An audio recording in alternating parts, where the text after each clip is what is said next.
Debate. Alan Schlenker, ¿qué tal? Buenas noches, ¿cómo estás? Hola, Gustavo.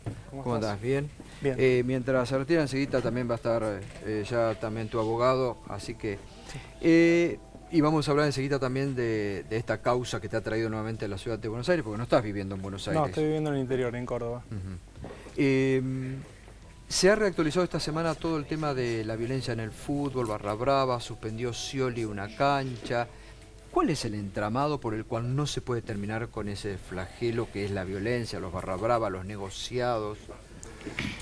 Yo pienso, es mi humilde opinión y por los años que estuve yendo a la cancha y demás, que acá nadie quiere apuntar a la raíz del asunto. Yo pienso que no se está enfocando a los verdaderos responsables. Yo creo que en general el hilo se corta por lo más delgado y se recurre a la simpleza de acusar a las barras en general. Yo me voy a circunscribir más que nada a lo que sucedió en River, ¿no es cierto? Bueno, esta semana fíjate vos que otra vez fue no sé River noticia, ¿no? No sé si es trasladable, digamos, o traspolable a los demás clubes, pero yo creo que el foco debería estar puesto en los dirigentes. Lo que pasó en River es que ciertos dirigentes con otros intereses muy diferentes a los del club necesitaban un grupo de choque para hacer de las suyas. Cooptaron, digamos, un sector de la hinchada para utilizar como grupo de choque. Esto es muy importante mencionar. Estamos hablando de presidencia de quién? De Aguilar, acompañado por Israel. De Aguilar. Y les recuerdo que hay una causa por administración fraudulenta y asociación ilícita que los tiene involucrados a ellos y a un grupo importante de la Barra Brava oficial. Que Aguilar se borró y nunca se hizo responsable de nada. En dicha causa yo fui sobreseído, es importante aclararlo. Pero me parece que el día que alguien quiera solucionar este problema, habría que apuntar hacia los dirigentes corruptos, juzgarlos, si las condenas así lo ameritan, detenerlos, y creo que sería un llamado de atención como para terminar con este flagelo. ¿Por qué digo esto? Porque mano de obra sencilla, digamos, para ocupar las tribunas creo que va a abundar, y creo que los nombres pueden ir cambiando y que los grupos o los barrios o los que fuera pueden ir mutando. Pero acá, el día que se quiera terminar con este asunto y que los dirigentes no necesiten un grupo de choque y no bajen dinero o no bajen trabajos con sueldos privilegiados en el club, como ocurría en la época de Aguilar, en el año 2007, sueldos de 6.000 pesos, empleados de maestranza, que eran del grupo este de la Barra Brava oficial. Hay ejemplos muy claros y muy concretos. Ojalá que alguien algún día apunte un poquito más alto y a la raíz de este problema. Ahora, ¿por qué? Porque vos cuando uno habla con los dirigentes, mira, entre el año pasado y esta semana tuvimos fuertes debates aquí con algunos dirigentes de Doc Sud, de la Ferrer. Los grandes clubes no quieren, viste, hay una investigación ahora muy grande del juez Campo sobre justamente esta connivencia que vos decís, pero los dirigentes lo primero que dicen es, bueno, no es toda responsabilidad nuestra, el Estado se tiene que hacer cargo, el Estado hay que ir allá. ¿Por qué les cuesta tanto hacerse cargo? En lo que a vos te tocó vivir, digo, ¿qué pasaba ahí adentro? Bueno, a mí no me gustaría generalizar, es bueno aclarar esto. Creo que hay dirigentes y dirigentes, ¿no es cierto? Pero lo que yo intuyo es que justamente no se hace una distinción o no se hace una investigación sobre determinados dirigentes que tienen otros intereses, que están muchas veces alejados de los clubes.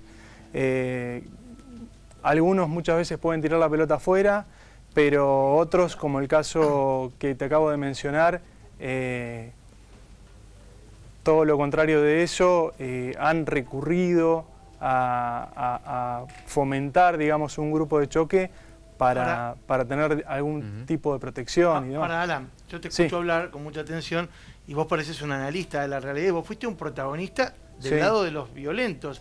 Vos tenés una condena, recordemos, tenés una condena por un asesinato que no en está primera firme, por eso instancia, estás que en no libertad, está firme, sí. estás en este momento Sí. en el medio de un proceso judicial, se Fui te muchos acusa años, por otro crimen. mirá, fui muchos años a la cancha, yo vivía en Belgrano cerca del Monumental, iba caminando porque me quedaba cerca, empecé siendo socio pleno de River, empecé haciendo actividades, tenis, deporte, etcétera. Hasta ahí te pareces a mí, yo también hacía todo después eso me fui a la tribuna, me sedujo el tema de parar en una hinchada y demás, ¿Y cómo así llegaste? lo hice. ¿Cómo llegaste a formar parte? Y empecé a ir a todos los partidos, Pero empecé ¿cómo a ir a todos llegaste los partidos a y punto. formar parte? Vos fuiste... Pero por eso te aclaré primero que yo tomé una postura que yo no me vendí a los intereses de Aguilar y de Israel.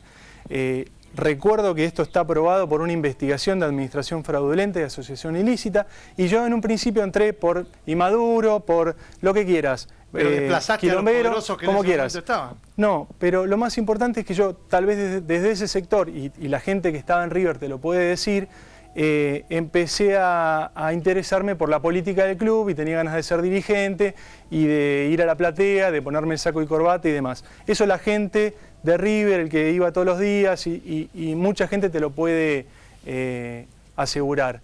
Entonces, Pero vos llegaste a ser líder de la barra. yo llegué a ser un referente, sí. ¿Y cómo llegaste? ¿Pero no eras líder de los borrachos del tablón? El líder era Adrián Rousseau. Y Adrián Rousseau fue mi amigo durante mucho tiempo. Yo era un referente, no podía ir a todos los partidos por mi trabajo, porque yo siempre trabajé en el interior y muchas veces por viajes y demás no podía ir. Aclaremos que los borrachos del tablón se le denomina así a la hinchada de River. brava de River. A la hinchada de River, que estaba formada por muchos grupos. Vos decís a la hinchada, Por me parece que es la barra brava, porque hay un montón de hinchas de River que no se identifican con eso. Bueno, decile barra brava, decile hinchada, decile como quieras. Y acá hay otro tema si queremos tratar a fondo el problema de la violencia en el fútbol. ¿Está tipificado, está penado por ley el hecho de parar en una barra? ¿Está penado por ley el hecho de subirse un paravalanchas? No, manipular ¿O de tocar armas, el bombo? andar con armas, vamos a hablar de en delitos, ¿no es cierto? Sí. Bueno, entonces son cosas diferentes. Yo las veces que me he peleado, y así en mis propias páginas de internet y demás, muestro las peleas, en nuestro caso eran de visitantes cuando se nos venía a agredir y nunca me peleé con armas. Y te puedo mostrar unos cuantos videos y la gente también te lo puede decir. Ahora, ¿qué pasa? Cuando los visitantes venían al Monumental, por ejemplo, caso de Oriente Petrolero, ¿no es cierto? Venían en sus micros, iban en la Centenario Media, bajo techo, un pulmón de cada lado, policías se volvían a su país con los micros sanos, sin haber tenido ningún inconveniente. Íbamos nosotros, partido de Copa Libertadores, a Asunción y nos tiraban con todo, nos mandaban a la Guardia de Infantería a la tribuna que nos molieran a palos, y de los 15 micros que iban en la caravana con gente, barra, como quiera llamarlo, hinchada, todos juntos, de los 15 micros que iban hasta allá, creo que no quedaba un solo vidrio sano, de los piedrazos, del hostigamiento. En esas condiciones nos peleábamos, nos hemos peleado. Pero yo siempre aclaré que nosotros nos consideramos peleadores, pero yo no me considero violento. Para mí violento es alguien que le pega a una persona en inferioridad de condiciones o a una mujer. Ahora, si los tortazos adentro del club, como pasó en varias oportunidades, hubo peleas en los quinchos, hubo peleas, bueno, el año pasado en la confitería. Y las peleas siguieron y siguen y siguen y siguen. Mirá, una de las cosas que yo proponía... Pero eso es un delito. Te cuento, claro, pero vos me estás mencionando ahora, ¿cuántas personas...? No, la justicia te mencionó y te condenó por un delito. Bueno, grave. Mira, esa condena es un escándalo, me acusan de ser instigador por telepatía y cuando quieran, con más tiempo lo podamos discutir, los 4 indicios que inventa el Tribunal Oral 15 para condenarme, cuando quieran lo discutimos a fondo. Pero ahora estamos hablando de otra cosa. Y cuando llegue la audiencia de casación, con todo gusto aceptaré la invitación de ustedes para hablar a fondo y contestar todas las preguntas con respecto a esa condena. No sabemos, sospechamos que puede ser este año. La audiencia de casación por el caso Acro, que es lo que me estás preguntando vos. Ahora, de todas las personas que forman parte de una hinchada o una barra, ¿no es cierto? Una barra brava. Vamos a suponer River. ¿Cuántos tipos pueden ser? ¿200? ¿300? ¿Vos creés que los 200 o 300 van por interés, por plata, porque son delincuentes, porque tienen otros intereses? ¿O puede haber un grupo de una manera y otro de otra? Yo lo que siempre digo es que una barra, una hinchada, es de alguna manera la representación de nuestro país en chiquitito.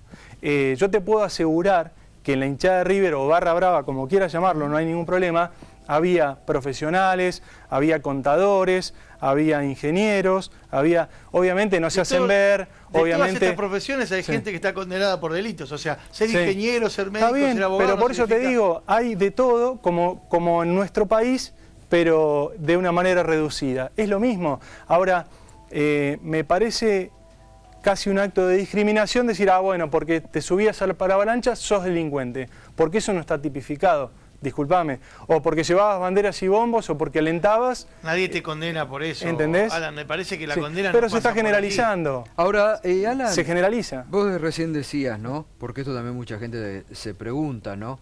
Vos recién decías, yo venía de Belgrano, venías de una muy buena familia, ¿no? De una muy buena condición social, y decir, ¿cómo te metés ahí? Porque muchos sostienen, dice, bueno, rompes un poco con el estereotipo de lo que uno puede imaginar, considerar. O considerar desde afuera, pero ya te digo, hay de todo, es lo mismo que analizarlo en la población, en nuestro país, es lo mismo, en una hinchada tenés de todo, me parece que se cae en un error de generalizar.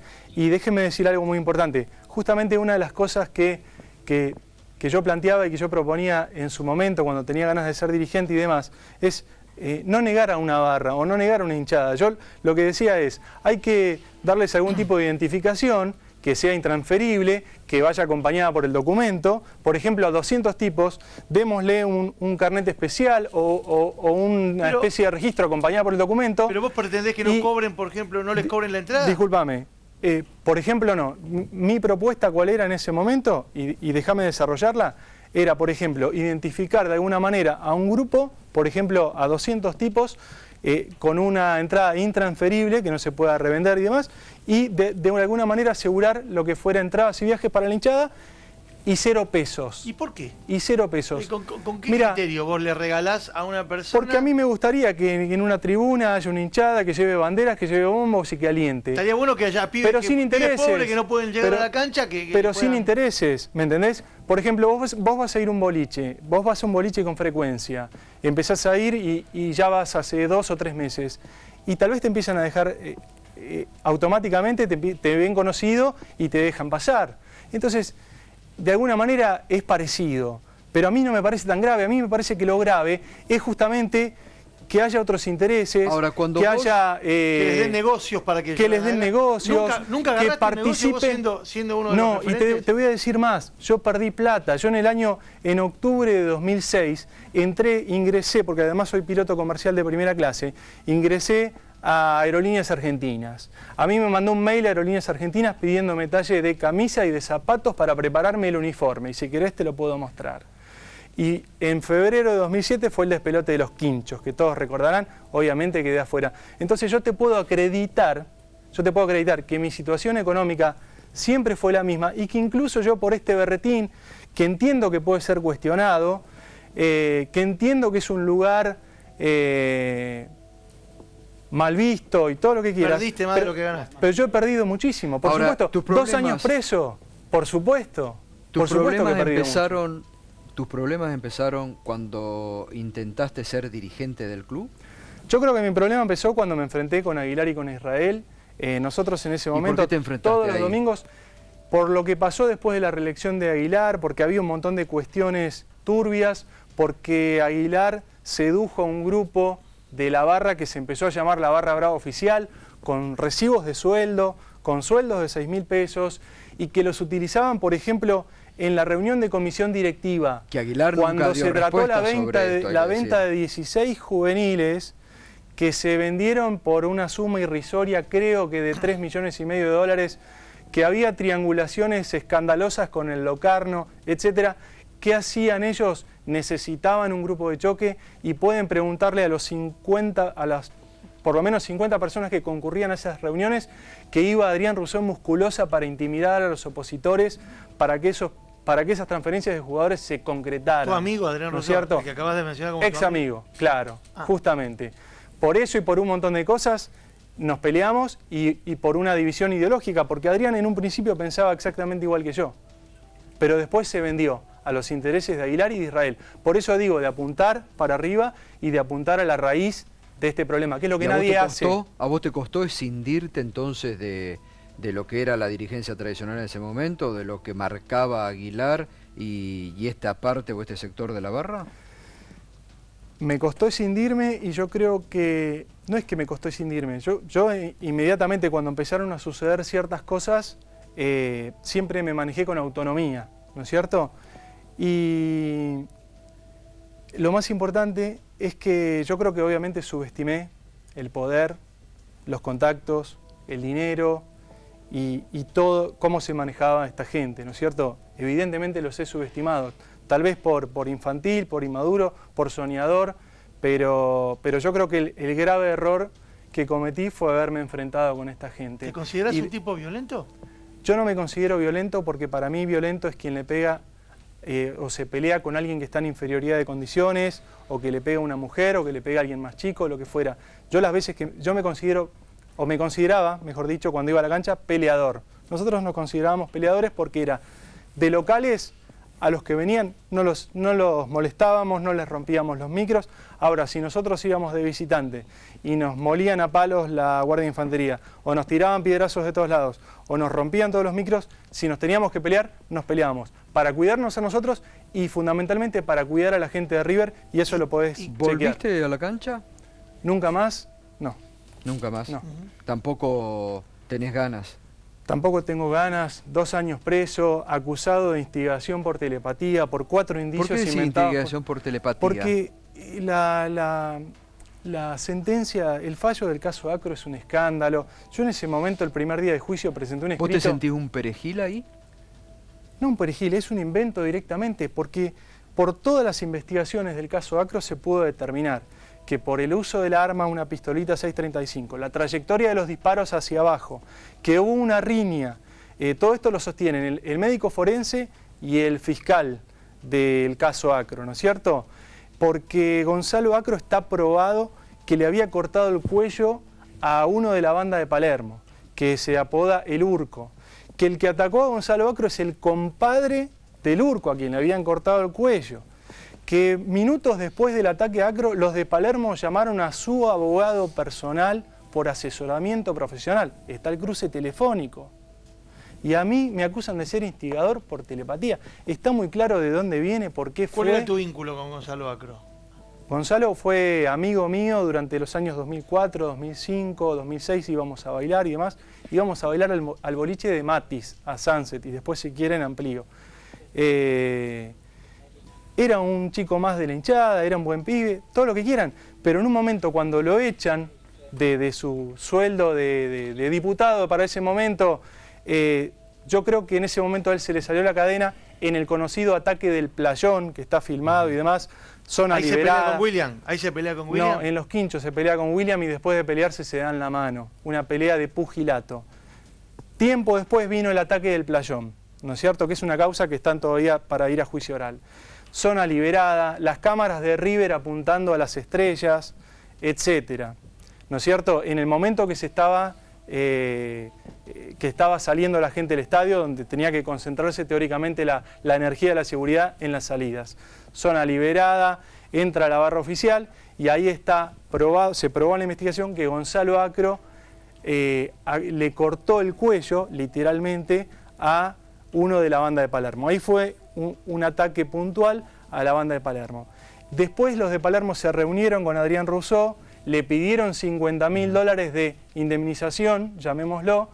Está aprobada esa reunión, los cruces telefónicos, y lo reconoce el propio Rousseau, le pidieron $50.000, y si no, dijo el Urco, mis amigos se van a ocupar de Gonzalo. Yo estoy convencido que los de Palermo lo fueron a buscar, le fueron a tirar unos tiros en las piernas y demás por la trayectoria de los disparos, por el arma y demás, de alguna manera para presionar a Adrián para que les pague esos $50.000.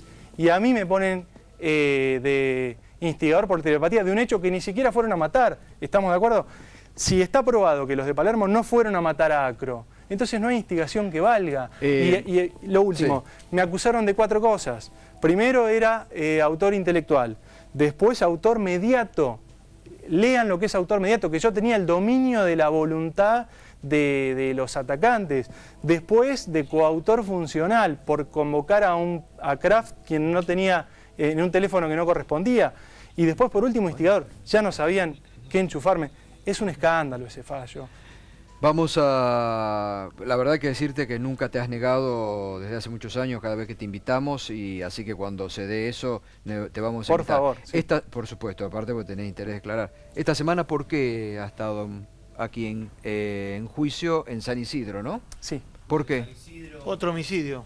Otro homicidio, una causa que no tendría nada que ver con lo que está contando Alan, pero que está íntimamente ligada. A él se lo llevan detenido en el medio del juicio de Acro. En el medio del desarrollo del juicio de Acro aparece un fiscal de San Isidro con una orden de detención, se lo lleva detenido a Alan, acusado de un homicidio de 10 años atrás, en ese momento, del año 2001, y empiezan todas las casualidades de lo que estaba nombrando Alan antes. Los testigos son Alberto Acro, Adrián Rousseau, y los representantes legales de una familia muy humilde que en la causa está caratulada como de delincuentes que vendían droga y robaban autos habitualmente, es representada por el mismo abogado que representaba a Alberto Acro en Capital Federal. Y en esta causa, en la que después de 10 años aparecen sorpresivamente datos, cuando era una causa que está archivada sin ningún tipo de elemento, sin una pericia balística, sin ningún testigo, con gente que decía que no vio nada, aparece una testigo de identidad reservada, ahora sabemos que es una señora, no lo sabíamos hasta esta semana, que durante toda la causa se contradijo. Un día dijo que la persona, que lo acompañaba una persona, Alan, después dijo que no lo acompañaba a nadie. ¿Esta es la que habla del pelo largo? Sí. Y esta persona, en la audiencia, termina diciendo el otro día que la persona que le disparó tenía el pelo largo. Atado con colita. Que era como usabas vos el pelo. Y permítame que les muestre, claro, estas fotos son de cuando yo empecé a parar en la hinchada, ¿no es cierto?, con el pelo largo. Claro, que el Conejo era uno de los capos en ese entonces, ¿no es cierto? Pero yo para el año 2001 ya me lo había cortado y está acreditado en la causa de San Isidro que yo para marzo viajé, estuve todo el mes en Estados Unidos, precisamente en Miami. Tengo una foto de ese viaje de aquel entonces, pero lo más importante es que en este viaje a Miami tramité el ID, que es la cédula de identidad de los Estados Unidos. Esto tiene fecha 16 de marzo de 2001, o sea, un mes y pico antes, donde yo con un documento oficial puedo demostrar que ya tenía el pelo corto. Y hacía rato que tenía el pelo corto. Pero eso termina siendo un detalle que cuando vamos a las partes más finas de la causa, y la testigo de identidad reservada esta, que se contradijo todo el tiempo, termina diciendo... Porque nosotros le terminamos preguntando por un sujeto apodado Conejo, porque gracias a un vecino del barrio se termina de desenmarañar toda esta cuestión. Este Conejo era un integrante de la barra brava de River, y preguntaba a esta señora, dice que se fue a asesorar con Conejo y que Conejo le iba a contactar con Alberto Acro. Conclusión, terminan todos declarando cosas que ni siquiera estaban acreditadas en ese momento. Bueno, gracias,